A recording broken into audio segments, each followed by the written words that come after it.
Welcome to the Carlito Monroe Show. I'm your host, Carlito Monroe. And before I get started, like always, give a shout out to the truckers. If it was not for the truck drivers, we wouldn't have the things on the shelves that we need. So when you see them, you got to thank them. Appreciate them for their service just like you do someone in the military. I do it all the time. I think it's important. I think they're important because they don't have to do the job. And a lot of people don't want to do the job. So I appreciate them for the service, and I usually thank them when I see them because I kind of frequent truck stops just on the way to work, getting snacks and different things. So I always give a shout out to them. Some of them look at me strange, like, why is this guy, thanking me? But yeah, I do it. There's a lot more women truckers than it used to be. I started seeing a lot more women truckers. So shout out to them as well, just all truckers, anybody in transportation, because it's highly important. At the bottom of the screen be my information. I'm not gonna go through the whole thing, but it's, YouTube, Instagram, we got a TikTok, and my Cash App. It's all the same, Carlito Monroe. Carlito Monroe Show, all one word. Um, Man, I want to get started this with Will Smith, and it's been rumored that he's coming out with a movie, and I tried to look it up to try to get some information on it. Uh, I have ever since he slapped Chris Rock, I have a disdain for the man. I don't know him personally. I don't know Chris Rock. I'm familiar with that kind of situation, and being familiar with that situation, I'm judging early. When it happened right away, I chose a side. I said, Will Smith is wrong. He had no reason to do that. But so far, he's just been. I think he was in India or something. He had some on Instagram and had some pictures of like some kind of fancy India, some toilet or something in India, and he was going on about how beautiful it is. But that's the answer. That's his answer. Well, I'm not going to apologize. I'm just going to go to India and then I'll send you like a text apology. And I'm here whenever you're ready to talk. That's what's been stated that the message he sent to Chris Rock or whatever. And it's just sad, man. It's a sad display, that he allowed his wife to control him like that. Was that her intentions for him to go up there and slap the man? Probably not. But she felt like he should do something, and he felt like that was the answer. But when this happened, that's the first thing I thought. I said, what is he going to do now? I said, he's probably going to disappear for a while, and then he'll come back with a movie because that's why we as the public have grown to love him because of the movies. He's usually the hero in the movies. And I read some one time where he said he won't even take a movie unless he's the hero in the movie. So he always wants to be the hero. He wants to be the good guy, the victor or whatever, which is a good thing. But that's the case with him. So I figure he's going to go out and he's going to come back with a movie. And initially the first movie was rumored to be I Am Legend 2. So I don't know how they were going to pull that off or if they're still going to pull it off. I figured maybe it would be the origin, prior to him being by himself with the dog and the things out there. I was thinking it'd probably be something like that. And I liked I Am Legend. I liked it when it was the original one. I liked it when it was I Omega. I liked all those movies. It had a certain draw to it that made you want to see it. So I say, well, if he comes with that, that'd be pretty tough. That will probably draw a lot of people in, but I just had it set in my mind. I don't care what he come out with. I'm not interested. And until Chris Rock forgives him, then I'll forgive him, which I'm sure he don't care about if I forgive him or not, or care if I like him or not. But that's how I look at it. If Chris Rock can forgive him, I can. But so far, Chris Rock hasn't, and I agree. And I probably would never forgive him. I'll probably just move on and you be on that side of the fence and I'll be on this side of the fence. But the movie he's rumored to come out with is a movie called Emancipation. And it appears to be a slave-like movie. And I was looking at it and reading what it was about, and it's not an original. It's nothing original about it. It's Roots did that.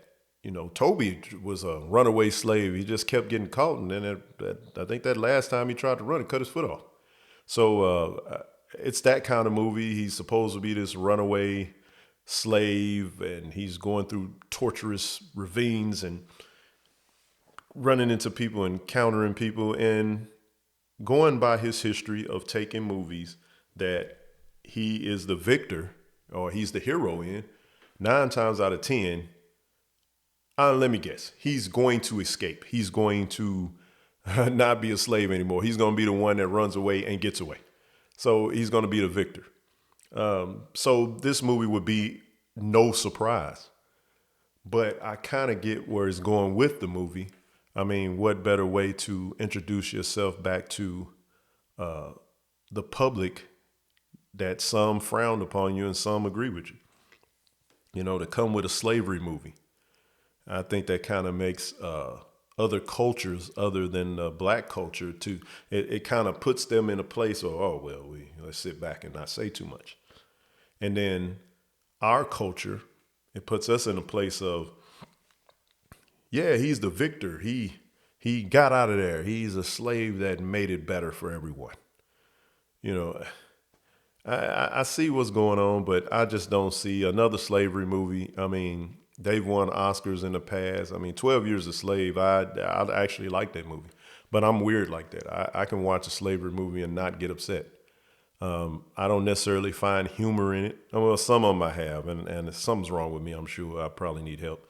But some of them I have found humor in. Most I haven't, but I haven't been upset. My wife won't watch them because she gets upset and she gets mad, and she innately takes it out on other cultures without realizing she's doing it. Not just outright, hitting somebody or yelling at them or something like that, but just little poking things, and I'm not that kind of person. I just don't.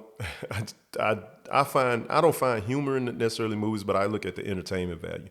But this movie is like a run of the mill like slave movie, and I think that's pretty much what this movie is. I don't think it's nothing to be writing home about, and there's nothing that's going to come out in the theater and people are just going to run to see it, because there's still a lot of people that are just like, hey, we don't like Will Smith. We don't like what he did to Chris Rock. We don't like what he did to little old Chris Rock. Now, mind you, Chris Rock is older than Will Smith. Chris Rock doesn't appear to work out. He's probably 160 pounds, and that's if it's raining. He's a little guy. And then Will Smith works out. He's a bigger guy. Most of the movies he's doing is physical. And matter of fact, not too long before this, he had a bunch of videos out about him working out and getting back in shape. And he was trying to get back to, I don't know if he was getting back in shape for the movie or just getting back in shape just in general. So this is around the time he's in prime shape. And you're going to learn how to hit somebody, even if you're not actually hitting them in a movie or doing these levels of training. Like he trained to be a boxer in Ali. He trained as an actual boxer, so he was able to throw punches correctly. And he's not a guy I'd want to get into it with. I'm a bigger guy than he is, but he's more skilled, I'm sure, just from doing these different movies. And so he's going to have a level of fighting skill. So, the way he slapped Chris Rock, it was clear that it was like, he had some skill level of training with that. And it was just wrong for him to do it. But I guess this is his comeback, is this slave movie. And I, for one, am not going to go see it. If I see it, it'll just happen to be on TV when I get off work and my wife is watching. But she doesn't watch slave movies, so I probably won't see this movie at all.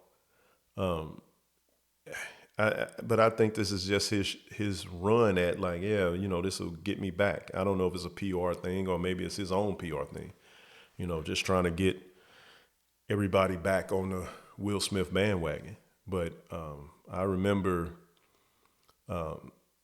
this guy slapping him, and Chris Rock has still hasn't forgiven him for it. Still hasn't had a conversation with him about it. It's like he has no interest, and I agree. I don't think anybody should deal with him, and I think what better way to hurt someone than something that they're prideful of.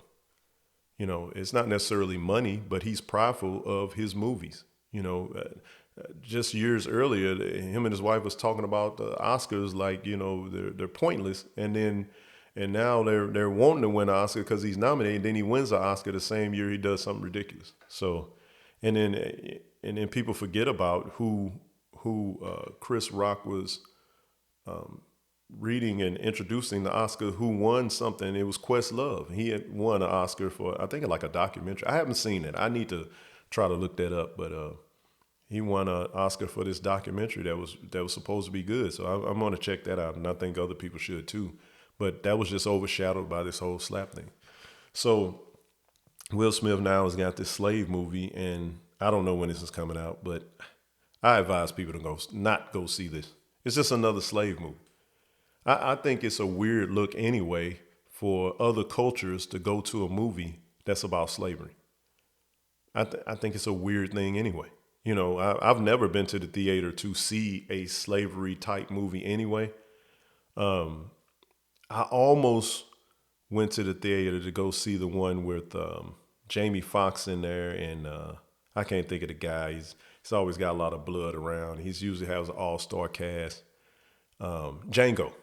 I started to go to the theater to see that movie, but then I changed my mind. It's like, yeah, I'll wait for it to come out. And, you know, it came out and I saw it then, and I was like, well, it's good to a degree. I mean, Jamie Foxx in that movie was the victor, but he had a little help on the way, and it's always a white man that's going to help you along the way. So, you know, no matter what the movie is, it's going to be a white man that helps you become the victor. Some kind of way. You just can't be the victor on your own unless it's like one of the blaxploitation movies back in the 70s. That's like the only time you can, you know, beat the man on your own, you know what I'm saying? But those movies didn't do that well, but they're cult classics. And, you know, at least in my family they are. But yeah, I can't support this man. You know, and his wife. And it's like people forget about all this stuff they did, you know, they were going on about. I remember at one point they said publicly that they had an open relationship. You know, that they were doing this open relationship thing, and people forget all about that. You know, it did people forget about, you know, Jada? Well, it's like the whole thing with Nia Long. They're talking about her husband cheating on her. Well, it wasn't even her husband, her fiance, quote unquote fiance, you know, cheating on her, but they weren't married. But then nobody's talking about Jada Pinkett, who's married to Will Smith, cheating with her son's friend, saying he was sick. But she just felt like, you know, having sex with him would make him feel better, I guess. I don't know. I don't know. But nobody wants to talk about that. All the women were going on like, how could you cheat on, you know, Nia Long? But, you know, how could Jada cheat on Will Smith? He's the biggest star in the world. He was the biggest movie star in the world. But she knows him. We don't know him. We know him as a movie star. That's his job. He's a movie star. She knows him as the person. She know Will Smith is not who she looks at him as a simp, and she doesn't think highly of him at all. She looks at him just like somebody else that's actually in her way of her being a star. So, you know, she's going to treat him a certain way, and that's why she does. But I don't know if people forget about this. I remember Jada Pinkett had a rock group or heavy metal group. I've never heard the music before, but it was something Wicked Wisdom or Wicked Willie or Wicked Wisdom, something like that. It was something that had Wicked in it. And she had this group, and she would tour and do all kind of stuff. So, I mean, if you're doing all this, how are you raising kids? You know, how do you raise kids if you're with a rock band or heavy metal band traveling around? How do you raise kids? Nobody's talking about that. Like, you know, what kind of mother was she? You know, nobody knows what kind of mother she is, but how good of a mother, how good of a parent, period, can you be? You're traveling doing rock stuff or heavy metal stuff. Will's traveling doing movies. Who's with the kids?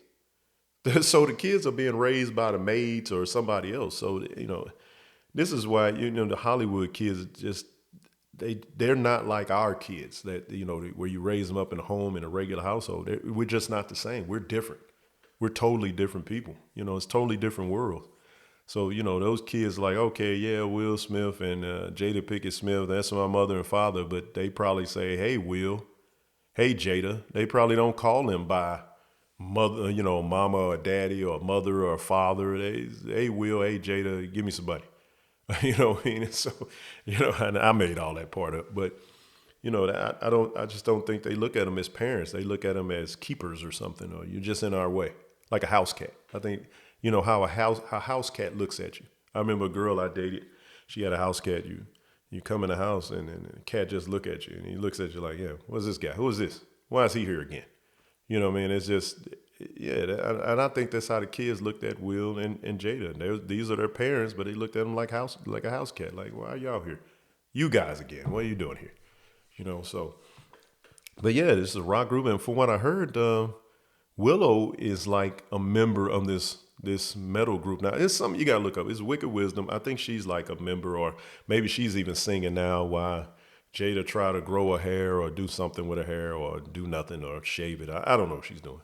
But, I don't know why she was so upset about the bald head comment or the little lightweight joke. Will laughed in the first place because he knew it was funny, or maybe it was just a Hollywood laugh. Everything is said is you laugh for for the cameras. Everything is for the cameras. So yeah, it wasn't a big deal. But until Chris Rock forgives him, I'm not dealing with it, man. I don't like him, her, none of them. I don't like any of the Smiths. So this emancipation movie, I say nobody go see it. It's a run of the mill slave movie. And then even talking about that, it's clearly known, every book I've ever read that has something to do with slavery, all the fair skinned slaves, me being fair skinned, Will Smith being fair skinned, we were in the house. We weren't trying to escape. We were trying to take it how it is. It's like, oh, well, it's all right here. Let's just keep Mouser happy. That's what the fair skin, because usually it was you were part of the lineage of that master some kind of way. You was probably born from a slave of the grandfather or something, and they would keep you around the house or close to the house, or you worked in the house some kind of way. So the fair skin worked in the house, the women and the men. That's how it was. But Will Smith, he's gonna be the only fair skin amongst all the darker skinned African Americans, slaves, and he's gonna be the one that runs away. That's a hard sell already. They would have to make this movie in black and white, and I'm not even sure that would even work. I'm not even sure that would, or it's gonna be one of those really dark movies where you can't really put your finger on the skin tones real good. That they would have to do some, probably keep a lot of dirt on his face or something like that to make it sell. But to me, I'm just gonna look at it. Nah, that's the dude that slapped Chris Rock. Nah, he's light skinned. He ain't running off. Nah. Everything would not fit in this movie. And meanwhile, he's probably getting percentage on the rearage of this movie, money on the front. And people go see it. He probably make $40, $50 million. And then after this movie comes out, if it does well, I predict that he's going to be back on the scene again. It's going to be Will Smith everywhere. He's going to be on shows. He's going to be talking about his movie. He's going to be on the Tonight Show. I'll be like, oh, yeah. The weird laugh he has. He's going to be doing all this stuff, and everybody's going to love him again. They're going to cheer him, because we're people. It's people. People are so easily manipulated, especially when it's movie stars or somebody famous. That's why famous people get away with so much stuff, because they're famous. With the Aries and the I forgot her name already. But that whole thing with them with the video and the stuff that they had, that's already fading away. I mean, not so much for Aries because he's not as famous, but it's fading away. Tiffany Haddish, that's her name. Tiffany Haddish. I'm sorry, but I'm actually a fan of her. Not necessarily, I just her in general. I think her being kind of close to normal makes me a fan. Her acting is okay, and comedy stuff, and that's all right. It'll do. I won't pay to go see her, but it'll do. But you kind of forgetting about that already. I mean, it was a video where saying she didn't have any work, but as time goes on by, we forget about her, and then throw her in a movie. It's just how it goes. So we're stupid humans. We're humans that we're fickle. We can everything can be changed on us so easily. No matter what happens, we can do something that's forgotten about. So depending on the sales of this movie, people go see it. That's how quick people forget about it. But that's all I'm really say about Will Smith. But I want to talk a little bit about the Ime Udoka Udoka. I think that's his name. He was a Celtics coach, but they done suspended him indefinitely, and they don't know if they're gonna bring him back or not. But he's out for the rest of the year. And some more reports came out. His mistress, 34-year-old Kathleen Nemo Lynch, I think that's her name, and she's married, husband, 3 kids. You can look her up on like Instagram or Twitter or something. It's got these family photos, Christmas photos, and they're, happy photos, snowing, playing with snow, and like they're the greatest family in the world, the greatest family of Mormons in the world. Meanwhile, she's getting it in with the coach at work that she works directly with because she's like the team service manager or something. And what my thoughts on that, it has nothing really to do with Nia Long. Nothing to do with Nia Long. My thought on it is simple. She's married and she's got these young kids. And yeah, she has this Celtics job. She's around all this testosterone. You got 6'9", 10, 11, 12 men that probably are not interested in her at all. Because she's, in my opinion, she is not hot. She's not a good looking woman. She's okay. She's there.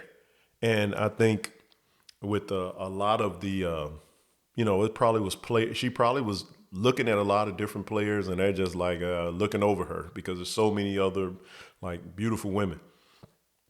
And she probably was bringing home most of the money. I don't know. I'm not sure what the husband do. Her husband might make more than her. He might have a business and everything. I don't know. But all that's going on, and she's around this, and then while she's traveling around with the team, I imagine the kids are with the dad or maybe a babysitter or the parents or something, and it's just a way for her to get away. And then the coach, she eyeballs the coach, and who's to say that he wasn't. Him and Nia weren't clicking at this point. She already figured he's doing something, so she decides to be the average woman in America that's like, well, you won't get any. He's just like, he probably didn't like that he's not going to get any, but he's probably like, I'm going to get some, just not going to be you. And he probably seen her. She was a little homely looking, in my opinion. She's a little homely looking. And he probably just thought it'd be easy. It'd be easy just to deal with her. I mean, what is she going to say? She's not hot. Nobody else is dealing with her. And he probably started dealing with her and was like, hey, she's doing everything I want her to do and then more. Now, here's what the trouble in that is. That's trouble, but it's mainly trouble for her because he's fiance, quote unquote fiance, but that's just Nia Long's baby daddy. They put a fiance tag on it. He's got a baby with her. That's it. A child with her. That's it. Technically, he's a single man. If you're not married, you're single. So he's a single man. The problem is she's married with 3 kids. Now, this is all alleged that this may be who this is. All the reports are saying this. She has 3 kids and married. What is that husband thinking? Like, wait a minute. I always figured something could be going on. You got all this testosterone around you. The husband looked like he's not a really big guy or anything, probably average size, I don't know. But, she's around 6'4", 6'7", 6'10", 7-foot guys. But he's probably looking at it like, she doesn't want them. Religious reasons, us Mormons, we don't do that. And she's supposed to be devout. And now I need to look up what the definition of devout is because, does it mean she's just a diehard Mormon that she would do no wrong? Because that wouldn't be devout anymore. So I need to find out what devout means. Right now, I wouldn't think she's devout at all, but maybe she is. But she was dealing with him supposedly, and that's one, and they still say there's more to come. So, I really think it's a setup. I'm not saying he didn't have sex with her and other women, but why is it a big deal now? I'm just led to believe they're just looking to get rid of him. They're looking to get rid of him. They feel like they got a sound team, and they want to get their guy in there as the coach. That's what I think it is, just to get rid of him. That way they can get him out of there, get who they really want in there, and then they probably can sneak in and get a championship and say, hey, our coach is the one that did it. And it's probably some ex-player or somebody else that they want to throw in there to be the coach, and they just want him out. But he helped build that team and helped them guys get to the finals last year. But I think that's what it is. They just want to get him out of there. But there's a little side note thing I want to talk about real quick, but I don't think it's a big deal. But the whole Coach Robinson and Coach Sanders, little debacle thing where Deion Sanders, his Jackson State coach, Deion Sanders, and Eddie Robinson, which is the Alabama State coach. They had the game Saturday, and Jackson won. It was 26-12. And then at the end of the game, the coaches always do. Win, lose, it's always the same. You always go up to the coach and you shake his hand and you walk off, or you might shake his hand, have a few words of encouragement. All right, better luck next time. All right, man, you still ran a good game, man. I appreciate it, blah, blah, blah, blah, blah, blah. And then you go on about your way. This situation, Deion, he does his Deion stroll. He goes over there. It wasn't the guy extended his hand for more of a shake hand. Deion did more of a dap shake hand, where it's not just a regular grab like this. It's more of a grab like this, and then you kind of hook and y'all pull yourself into each other, and then you give like a little partial hug thing, a little bro hug. I think that's what it's called, a bro hug. So you get this little half bro hug, and then you kind of talk, your mouth lined up each other ear, and you say your little stuff. Hey man, good game. Try again, brother. Blah blah blah blah blah blah. Well, Coach Robinson, with Alabama, he had just lost. I feel like he lost badly, 26-12. He probably expected a lot out of his boys or his men, and it just didn't work out like that. And he just wasn't in the mood for that. I mean, if he does it at all, now I want to see, does he bro hug anybody? He may not be down for the bro hug. I don't do that. I've had people try to pull me in for it. I don't stiff on them, but I may shift to the side or move and be like, oh yeah, what's up, man? And just kind of move on with it. But I think he knew that's how Deion get down. So he already knew, like, I got the stiff arm ready for him. So he go up, he went to shake his hand. It was for the PR, all the cameras there, security people there. Deion shake his hand. And then Deion trying to pull him in for the bro hug. He already had the other hand ready. The left hand gave him the stiff, and already stiff and twist.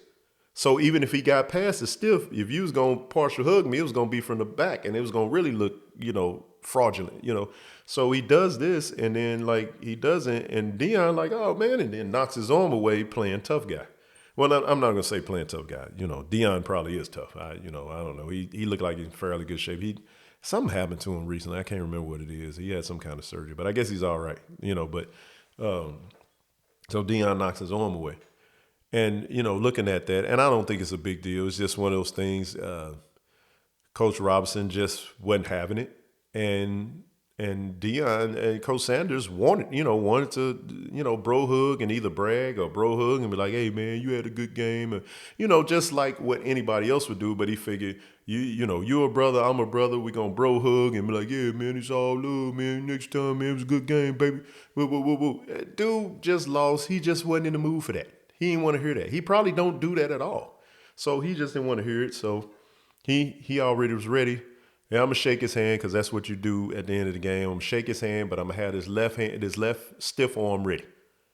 And he shook his hand. He felt the pull. Deion trying to pull him in for the bro hug. He gave him the stiff twist. I'm out of here. Deion hit his arm. You're like, all right, whatever. The cops rush in like, oh, two black people about to fight. Nah, it wasn't about to be a fight. That dude Robinson, he wasn't interested in fighting or anything, but he wasn't going to bro hug him. And guess what? He didn't. He didn't bro hug him. He did not get away with the bro hug. So I think that's if I were to take a side on that, I would have to go with the Coach Eddie Robinson. He just wasn't in the mood for that. If he does it at all, I had to go with that. Now, am I saying Deion is wrong? I'm not saying he's wrong, but I think he should have read the room better. Some people are sore losers. Am I saying that Eddie Robinson, Coach Eddie Robinson, is he a sore loser? I'm not saying that at all. But there are people that are sore losers, and to come shake their hand and hug them up and say extra stuff, they don't be want to hear that, man. They just want to be left alone. Hey, I lost. All right, we lost. I'm going to do the shake hand because that's what we do. And then we just going to move on from there, man. And we ain't got a bro hug and do all of that. But Deion tried to be tough with it, knock his arm away, and, And then, his comments going on like, oh, Deion still got that dog in him. Nah, come on, man. This dude's old, man. We all old, man. That guy wasn't trying to fight. It wasn't none of that. You wasn't finna bro hug me. So he stiff on him. He didn't push Deion. He just put the arm out to keep Deion from coming in. So it resisted Deion coming in, and Deion was insulted. And I'm Deion Sanders. Everybody love me. Why you won't hug me, man? What's wrong? There's something wrong with him, man. They want to hug me. I'm Deion. Do. Yeah, man, nobody want to hear that, man. And I actually like Deion, but if I had a game and I was a coach, I'm not finna bro hug it up with him. And I mean, no, I'll take that back. I probably would because I'm a fan, but I don't know how we react because I don't know, losing how I felt. Was Deion saying some things along the way? Was he bragging? I don't know what Deion was doing along the way. That may have set him up or primed him to get to that point. But I don't think it's a big deal. I think it's all sportsmanship, and I think they'll be fine. I think it's somewhat newsworthy right now, and I was just talking about it, but I was just giving my point on it, man. And but I think they'll be fine. But it's not a big deal. It's just a sportsmanship thing. But I'm gonna go ahead and wrap this show up. This is another episode in the books, Carlito Monroe Show. Don't forget to follow the information down below. Please like, share, and subscribe. It's important for the algorithm to help the show get saw. Even if you don't like it, hit the like button anyway. Ring the bell. If you subscribe, ring the bell so when I upload new content, you can check it out. But yeah, that's it for the show. It's your boy, Carlito Monroe. Peace.